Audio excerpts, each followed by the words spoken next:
अस्सलाम वालेकुम नादरीन, तो अक्सर न्यूज़ में अवां सभिनी खे वलीकार शनासी अहम ख़बर मां ताईं पहुचायूं पिया। लाड़काणो खां जिते मुलाज़िम हुसैन कलंदरी जी रिपोर्ट मुताबिक़ लाड़काणो 3 महीना अॻु हक़सत लिखण जे ॾोह में साफ़ी मुख़्तियार अली मुगरी खे SHO कंदकोट अयाज़ अली खेड़ो ॾींहं जो सरेआम दाड़ियुनि जी आखां बेगुम करे छॾियो आहे।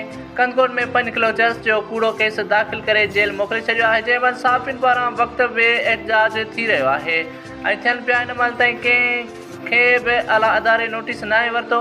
साफ़ी मुख़्तियार अली मुगरी जे मासूम पुट ज़ुबैर अली मुगरी पंहिंजे मासूम भाउ ऐं भेनरुनि सां गॾिजी एहतजाज कंदे साफ़ी बिरादरी समेत वर्कर ऐं समाजी वर्कर मीडिया में इंसानी हक़नि जी तंज़ीम सां गॾोगॾु आला अख़्तियारनि अॻियां दाहूं करे क़ुर पाक जा वास्ता विझी अपील था कनि त ख़ुदा हिन रमज़ान शरीफ़ जे भलारे महीने जे सदके असां सां इंसाफ़ कयो वञे।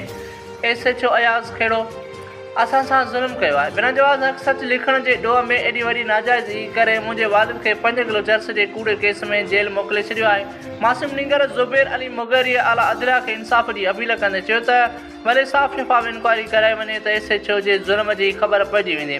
ख़ुदा वास्ते मुंहिंजे बाबा साईं साफ़ी मुख़्तियार मुगरी सां इंसाफ़ करे आज़ादु कयो वञे, न त जीअं असां मासूमनि जी ईद थी सघे, न त ॿी सूरत में सख़्त एहतजाज जो दायरो वधायो वेंदो।